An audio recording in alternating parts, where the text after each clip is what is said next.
Start करने जा रहे हैं आज का नया टॉपिक। तो आज हम सीखेंगे कि बीजी के अंदर किस तरीके से पेमेंट रिसीप्ट की एंट्री की जाती है।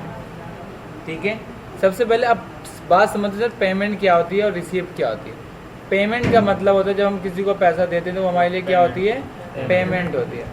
क्या होती है पेमेंट, क्या होती है हमारे लिए पेमेंट। जब किसी से पैसा आता है तो वो क्या होती है हमारे लिए रिसीव होती है। क्या होती है हमारे लिए वो रिसीव होती है। तो हम सबसे पहले पेमेंट पे आए, कहाँ पर आए हम लोग, पेमेंट पे आए। जैसे पेमेंट पे आए सबसे पहले हमसे पूछेगा तारीख। क्या पूछता है हमसे, तारीख। क्या पूछ रहा है हमसे, ये तारीख, किस दिन पेमेंट दे रहे हो। तो जिस दिन पेमेंट दोगे वो डेट डाल देना है। क्या डाल देना है आपको, डेट डाल देना है। तो आप यहाँ से डेट डाल देंगे।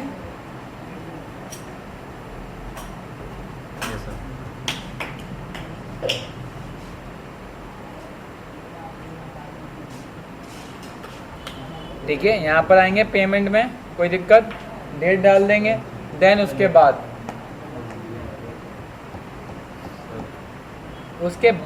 डी फॉर डेबिट होता है। क्या होता है, डी फॉर डेबिट होता है। डेबिट का मतलब होता है, तीन मतलब होते हैं डेबिट के। क्या मतलब होते हैं, तीन। अगर ये समझ गए ना तो भाई जनरल एंट्री में तुम्हें प्रॉब्लम। डेबिट, जो चीज़ आती है वो सारी डेबिट होती है। क्या होती है वो, डेबिट होती है। क्या होती है हमारी, वो डेबिट होती है। क्या होती है, हाँ वो डेबिट होता है। जिसके पास जिसको पैसा मिलता है वो डेबिट। देखो जो वस्तु आती है वो डेबिट होती है, जिसको पैसा मिलता है वो डेबिट होता है, और सारे खर्चे डेबिट होते हैं। जो वस्तु आती है वो डेबिट होती है, सारे खर्चे डेबिट होते हैं, और जिसको पैसा मिलता है वो डेबिट होता है। सारी वस्तु डेबिट होती हैं, आती हैं, तो जिसको पैसा मिलता है वो डेबिट। हमारे सारे एक्सपेंसेस, तो ऑल एक्सपेंसेस आर डेबिट। ठीक है, all income are credit. Opposite कर लेंगे इसका, क्रेडिट का। हमारे पास से पैसा जाता है तो हम क्रेडिट, जो वस्तु जाती है वो क्रेडिट होती है। सारे खर्चे डेबिट तो सारी इनकम क्रेडिट हो गई। क्लियर है। अब मैंने बोला मैं ऑफिस एंड की पेमेंट कर रहा हूँ। क्या कर रहा हूँ, ऑफिस एंड की पेमेंट कर रहा हूँ। क्लियर है। तो मैंने ऑफिस एंड की पेमेंट कर रहा हूँ, किससे, कैश में। अब यहाँ पर ऑफिस इक्विपमेंट हो गया, ऑफिस रेंट चाहिए था। क्या चाहिए था, ऑफिस रेंट। यहाँ क्या हो गया, ऑफिस इक्विपमेंट हो गया था। अब यहाँ बैंक ये डेबिट हो गया और कैश आपका कट गया। देखो सी आ गया, सी का मतलब क्रेडिट, मतलब कैश जा रहा है और किसको पैसा मिल रहा है, ऑफिस रेंट को। क्या हो रहा है, कैश क्रेडिट हो रहा है, बैंक आपका डेबिट हो रहा है। क्या हो रहा है, कैश आपका क्रेडिट हो रहा है और बैंक आपका डेबिट हो रहा है। कैश आपका क्या हो रहा है, क्रेडिट हो रहा है, बैंक आपका क्या हो रहा है, डेबिट। सॉरी, खर्चा आपका डेबिट हो रहा है और कैश आपका, मतलब कैश जा रहा है उसको पैसा मिल रहा है। क्लियर। आप इसको सेव कर दिए, सेव हो गई, कोई दिक्कत इसके अंदर। अब मैंने बोला मेरे यहाँ लड़का काम करता है, उसको सैलरी देनी, वो भी मेरे लिए क्या होता है, खर्चा होता है। तो मैं क्या डाल दूंगा, कैश डाल के छोड़ दूंगा। क्लियर है। तो क्या कम हो रहा है मेरे पास में, कैश। अब मैंने बोला पार्टी ने मुझे 1 लाख रुपए, पार्टी को मैंने 1 लाख रुपए दिया है। क्या करा है, पार्टी को दिया है। किसको दिया है, तो यहाँ पर किसका नाम आ जाएगा, डी फॉर डेबिट। अब पार्टी डेबिट क्यों हुआ, क्योंकि रूल के अगेंस्ट हम बात कर रहे हैं। क्या कर रहे हैं हम लोग, रूल के अगेंस्ट बात कर रहे हैं।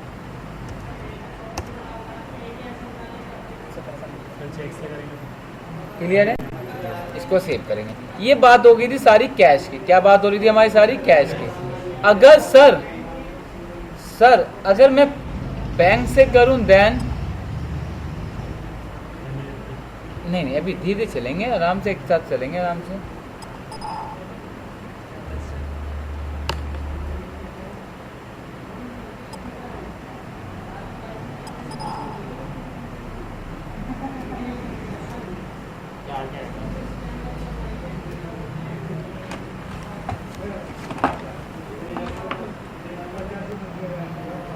ठीक है,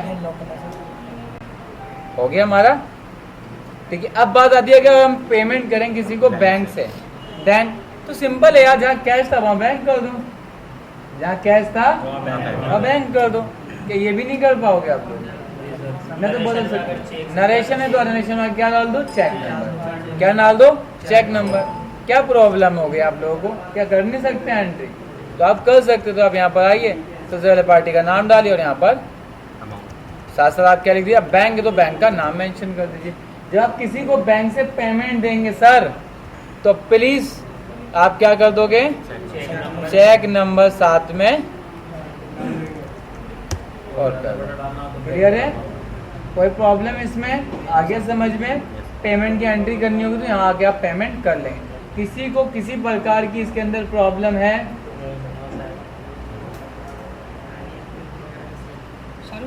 अब बात आती है रिसीव्ड की कि अगर कोई मुझे पैसा देता, अगर मुझे कोई पैसा देगा फिर क्या करूँगा? देन क्या मारेंगे हम लोग? रिसीव। तो हम लोग कहाँ आएंगे? रिसीव अकाउंट में। कहाँ जाएंगे हम लोग? रिसीव में। सबसे पहले आती है डेट। क्या आती है आपकी? डेट। जिस दिन पैसा देगा उस दिन डेट आएगी। अब यहाँ पर देखो सी आ गया। पेमेंट करेंगे तो डी आता है और रिसीव करेंगे तो सी। बिजी वालों ने आपको सोचा कि आप लोग शायद अकाउंट्स वाले नहीं हो, उन्होंने मन में ही सोचा आप लोग अकाउंट्स वाले नहीं हो। आप अपना वे सीख जाओ, जब भी किसी को पैसा देंगे या पैसा आएगा तो पार्टी का नाम ऊपर डालो और नीचे कैश और बैंक डालो। मतलब आपको अकाउंट्स आए या ना आए उसका कोई मैटर नहीं है, बस आप अपने मन में सेटअप बना लीजिए। पेमेंट करेंगे तब भी पार्टी का नाम ऊपर डालना है और रिसीव करेंगे तब भी पार्टी का नाम ऊपर डालना है। क्यों? क्योंकि बीजी अपने आप ऑटोमेटिक DOC को चेंज कर, पेमेंट करोगे तो डी ऊपर लाता है और रिसीव करोगे तो सी ऊपर लाता है। सी का मीनिंग क्या बताया था? जिसके पास से पैसा जाता है।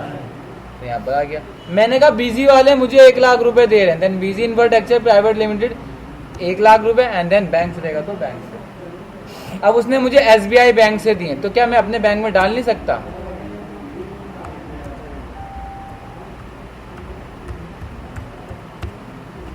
उसने दिया SBI का, लेकिन मैं किस में डालूंगा? PNB में। ऐसा मत करना आप लोग, दे रहा है SBI तो आप उसका यहाँ पर अकाउंट खोल लेंगे, वो गलत हो जाएगा, वो बिल्कुल ही गलत हो जाएगा।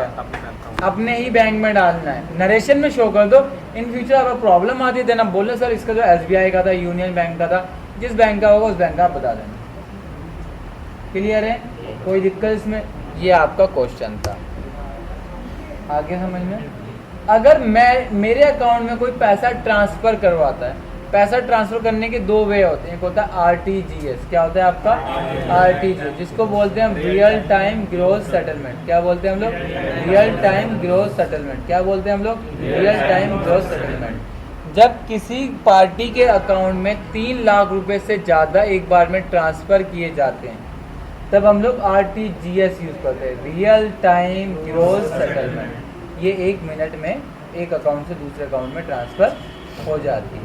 Real time gross settlement, real time gross settlement, real time gross settlement. एक होता है NEFT, national electrical fund transfer, national electrical fund transfer.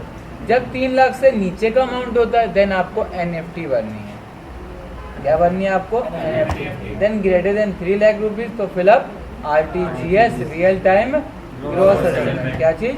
Real time gross settlement. क्या चीज़? Real time gross settlement. अब पार्टी ने मुझे मेरे बैंक में 3 लाख रुपए की ट्रांसफ़र करी है तो सिंपल है यार, यहाँ पर पार्टी का नाम डाल दीजिए, यहाँ पर 1 लाख रुपए और क्या लिख दीजिए? बैंक। बस नरेशन में क्या डाल दो? RTGS।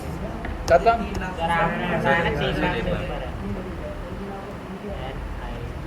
कॉन्ट्रा में मार सकते हैं?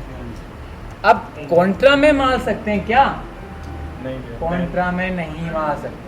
पार्टी का नाम है और कैश का नाम है, कैश का नहीं, पार्टी का नाम है तो कॉन्ट्रा नहीं है। कॉन्ट्रा में सिंपल सा फंडा है, उसमें पार्टी का नाम नहीं आएगा, इसमें पार्टी ने ट्रांसफर कराया। यार वीडियो सेव कर लो सर, केस अगर ठीक है। इसमें आपका क्या हो जाएगा? इसमें पार्टी का नाम नहीं आ रहा तो ये आपकी NEFT थी। ऐसी तरीके के आप लोग RTGS भी कर सकते हैं। तो आप लोगों ने आज देखा कि आप किस तरीके से बीजी का NEFT और RTGS कर सकते हैं।